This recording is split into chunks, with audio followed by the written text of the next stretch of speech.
네, 반갑습니다. 덴포스 코리아 정한손 매니저이고요. 저는 덴포스에서 엔지니어링 팀에 소속이 되어 있습니다. 앞서 많은 분들이 이제 CO2 냉매 특징에 대해서 말씀을 해주시고, 이제 CO2 냉매를 적용한 장비들이 실제 현장에 어떻게 적용되고 있는지에 대해서 말씀을 해주셨는데요. 저는 이번 발표에서는 이 냉매의 특성과 실제로 설계하고 시공 시의 고려사항에 대해서 말씀을 드리겠습니다. 목차입니다. 첫 번째로 설계 시 고려사항에서 CO2 냉매만이 가지는 특징과 초임계 사이클 그리고 초임계 사이클의 COP에 대해서 알아볼 거고요. 시공 시 고려사항에서는 압력, 수분 그리고 유럽 기준으로 안전 부품에 대해서 말씀을 드리겠습니다. 네, 설계 시 고려사항입니다. 네, 첫 번째로 포화 온도에 따른 비체적, 즉 부피 변화를 그래프로 표시를 해봤는데요. CO2 냉매 같은 경우에는 제가 하늘색으로 표시를 해봤습니다. 지금 액체 비체적 왼쪽의 그래프를 보시면요. 포화 온도의 증가에 따라서 이 부피의 상승률이 CO2 냉매가 기존 냉매 대비해서 굉장히 높은 것을 확인하실 수가 있습니다. 따라서 이 액체 CO2를 리시버나 배관 등에 가둔 채로 주변의 온도가 오르게 되면요. 압력이 과도하게 상승할 수 있다는 점을 유의를 해주셔야겠습니다. 네, 오른쪽 그래프를 보시면 기체 부피 그래프이고요. CO2의 경우 지금 기존 냉매 대비해서 기체 부피가 작은 것을 확인하실 수가 있습니다. 특히 마이너스 30도 부근에서는 404A 냉매 대비해서 부피를 최대 71% 감소를 시킬 수가 있고요. 이제 이 기체 부피를 다루는 압축기의 흡입이나 토출 배관 측의 사이즈를 줄일 수 있다는 것이 큰 장점이 되겠습니다. 네, 다음은 포화 온도에 따른 증발 잠열 변화입니다. 앞서 말씀드렸던 것처럼 CO2 역시 지금 하늘색 그래프로 표시를 해봤고요. 지금 기존 냉매 대비해서 CO2 같은 경우에는 상온으로 갈수록 특히 임계점인 31도씨에 가까워질수록 증발 잠열이 크게 줄어드는 것을 확인하실 수가 있습니다. 따라서 이 증발 잠열을 이용한다는 측면에서는 냉동 냉장 조건에서 사용이 조금 더 적합하다고 판단을 할 수가 있겠습니다. 네, 다음은 CO2 초임계 사이클입니다. 최근에는 이 CO2에 소냉식을 적용하시는 분도 계시지만 대체적으로 공냉식을 적용하시게 되면서 이 CO2 사이클이 초임계로 구성이 되게 됩니다. 이때 최적의 COP를 찾는 것이 굉장히 중요한데요. 네, 기존 냉매의 경우에는 이제 증발 압력이 고정된 상태에서 응축 압력을 낮춰서 COP를 향상을 시켰는데 이 CO2의 경우에는 응축 압력을 낮춘다고 해서 COP가 높아지는 것은 아닙니다. 이 왼쪽 하단의 그래프를 보시면요. 80바, 90바, 100바에서의 COP를 각각 나타내고 있고요. 이 80바보다 90바에서 COP가 높고 93바 근처에서 최고의 COP를 가지는 것을 확인하실 수가 있습니다. 따라서 이러한 최적의 COP를 가지는 고압만 적용을 하면 이 CO2 냉매가 기존 냉매 대비해서 COP가 높아지느냐라는 질문을 하실 수가 있을 것 같은데요. 결론만 말씀드리면 아닙니다. CO2 냉매 같은 경우에는 이 고압 때문에 압축 동력이 높기 때문에 기존 냉매보다는 COP가 낮은 것을 확인할 수 있고요. 404A 냉매 대비해서 증발온도 마이너스 30도에서 COP가 13% 정도 감소하는 것을 확인할 수가 있습니다. 따라서 이런 최적의 고압을 구성을 하고 최적의 사이클 또한 구성하는 것이 CO2의 COP를 향상시키는 데 아주 중요한 요소가 되겠습니다. 그래서 이 초임계 사이클의 COP를 향상시키기 위해서 다양한 사이클을 적용을 하실 수가 있게 되겠는데요. 가장 기본이 되는 사이클이 표의 제일 왼쪽에 보이시는 부스터가스 바이패스 사이클입니다.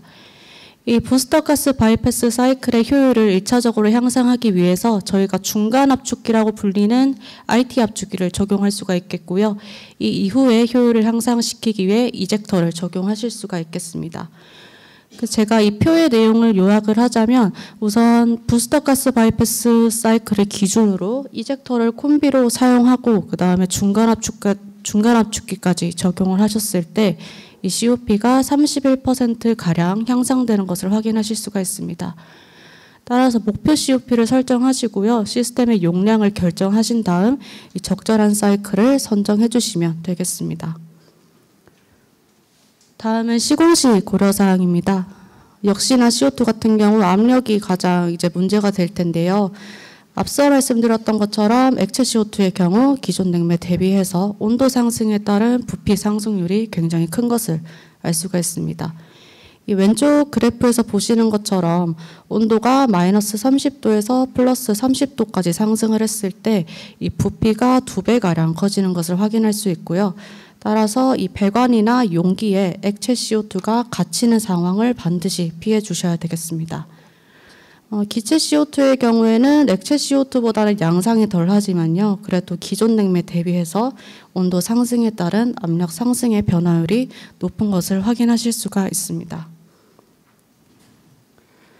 이 냉매의 압력 상승이 결국에는 CO2 탱크에도 적용되는 맥락인데요. 왼쪽 그래프를 보시면 온도가 0도에서 20도로 상승할 때 압력이 20바 이상 증가하는 것을 보실 수가 있습니다. 따라서 CO2 시스템에 이 탱크를 적용하실 때는 탱크를 보조로 냉각할 수 있는 장치를 구성하시거나 이 탱크의 압력을 적절하게 방출시킬 수 있는 안전 밸브를 고려해 주셔야겠습니다.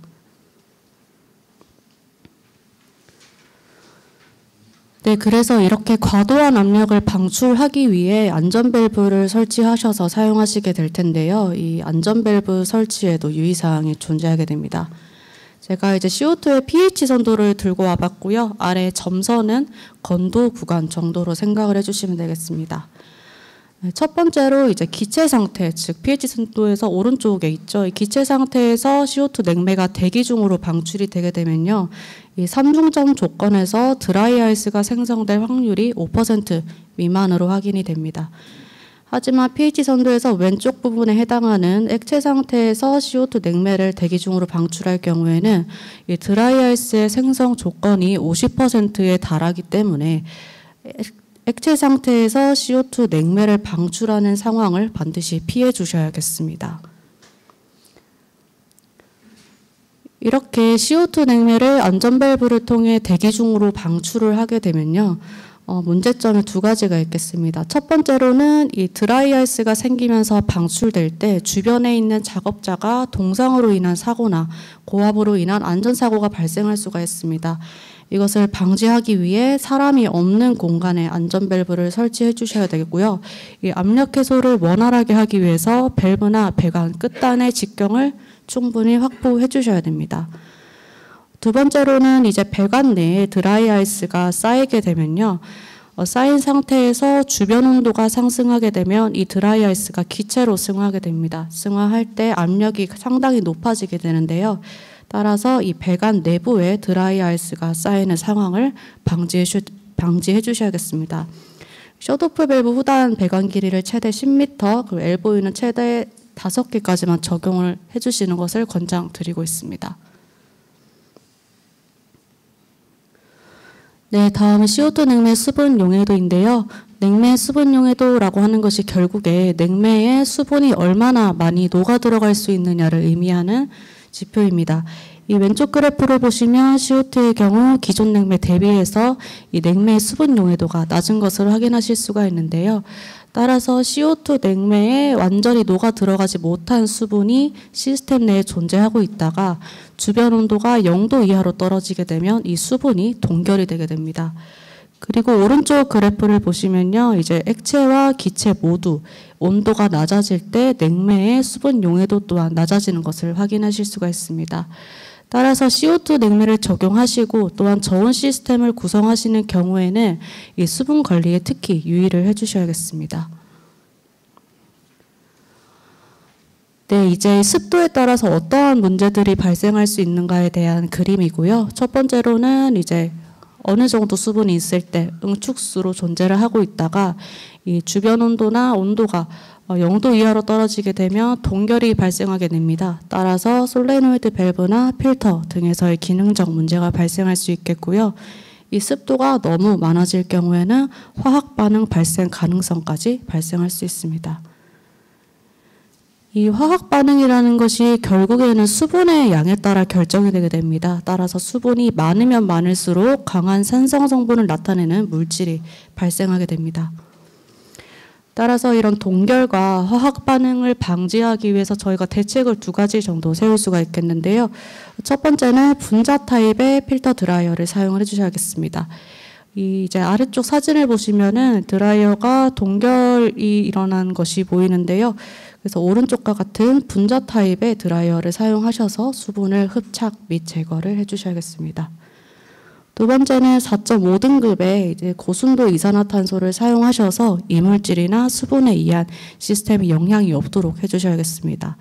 아래 사진을 보시면 화학 반응으로 인해서 이 강철 배관이랑 피스톤에 부식이 일어난 것을 확인하실 수가 있습니다.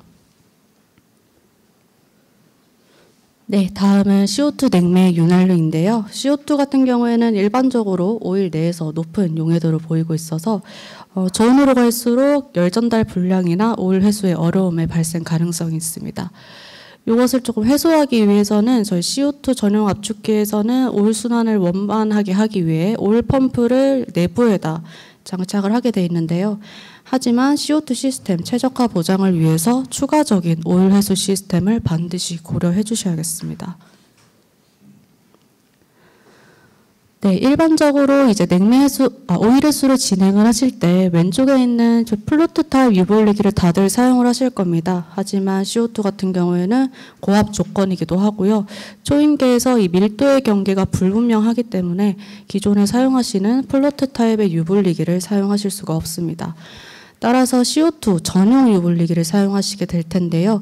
이때는 사용하시는 압축기의 사이트 글라스 쪽에 오일 레벨 레귤레이터를 장착을 하셔서 오일 회수를 진행해 주셔야겠습니다. 오른쪽 하단에 보이시는 오일 레벨 레귤레이터는 이제 플루트 타입 유불리기와 굉장히 원리가 유사하지만 자기장의 변화를 측정을 해서 오일 레벨을 측정한다는 것에 차이가 있습니다. 저희 덴포스 CO2 어플리케이션 가이드에서도 지금 압축기의 사이트 글라스 쪽에 오일 레벨 레귤레이터를 장착해서 오일 회수를 진행하시는 예시를 보실 수가 있고요. 네, 다음은 CO2 농도입니다. CO2 같은 경우에는 대기 중이나 실내 어디든 존재하는 물질이죠. 하지만 농도가 4% 이상을 넘어가게 되면 사망까지 초래할 수 있는 물질입니다. 따라서 이 CO2가 적용되는 환경에는 CO2 농도를 측정하는 것이 굉장히 중요한 요소인데요. 이제 왼쪽 그래프는 이제 CO2를 제가 빨간색, 산소는 초록색으로 표시를 해봤습니다. CO2 농도가 급격하게 상승함에도 이 산소의 농도가 급격하게 감소하는 것이 아님을 이 그래프를 통해 아실 수 있을 텐데요. 따라서 단순하게 산소 부족을 감지하는 센서가 아니라 CO2 농도를 정확하게 감지하는 센서가 필요합니다. 또한 이제 산업용과 상업용에 따라 적용할 수 있는 제품이 다르기 때문에 어플리케이션 확인하셔서 적절한 사양의 제품을 선정해 주시면 되겠습니다. 네, CO2의 경우에는 공기보다 무겁기 때문에 바닥에 가라앉는 성질을 갖고 있습니다. 따라서 이 가스 감지기는 바닥에서 가까운 위치, 바닥에서 30에서 40cm 위 정도에 설치를 해주시면 되고요. 이 감지기를 시스템 매니저와 연동을 하셔서 경보나 원격 모니터링으로도 활용하실 수가 있겠습니다. 네, 마지막으로 이제 유럽 냉동 시스템 안전 기준으로 CO2 시스템 안전 부품에 대해서 말씀드리겠습니다. 첫 번째로 CO2는 공기보다 무겁기 때문에 감지기나 환기구는 바닥 근처에 설치를 해주셔야 되고요. 깜빡이는 램프와 음향 신호를 기계실과 외부에 각각 설치를 해주셔야 됩니다. 이 환기 시스템이나 냉동 시스템이 동작하지 않더라도 알람은 작동할 수 있도록 독립적으로 구성을 해주셔야 되고요. 감지 센서가 이 알람과 기계 환기를 작동시켜줘야 합니다. 기계실에는 경고 표시를 부착해 주셔야 되고요. 안전 부품은 최소 연 1회 이상 점검을 진행해 주셔야겠습니다. 네, 이렇게 CO2 시스템을 설계하시고 부품을 선정하실 때 저희 덴포스에서 제공하는 소프트웨어를 사용하시면 조금 더 편리하고 쉽게 설정을 하실 수 있으니 이 장표를 좀 참고해 주시길 바라고요. 그리고 냉동이나 냉매와 같은 최신 전환 트렌드를 이제 테크인사이더라는 곳에 구독을 하시면 최신 뉴스레터를 받아보실 수가 있습니다. 네, 네, 마지막으로 이번 발표에서 조금 더 궁금한 내용이나 부족한 내용이 있으셨다면 덴포스 러닝 페이지를 참고하셔서 좀 더 많은 정보를 얻어가시길 바라겠습니다. 네, 발표 마치겠습니다. 감사합니다.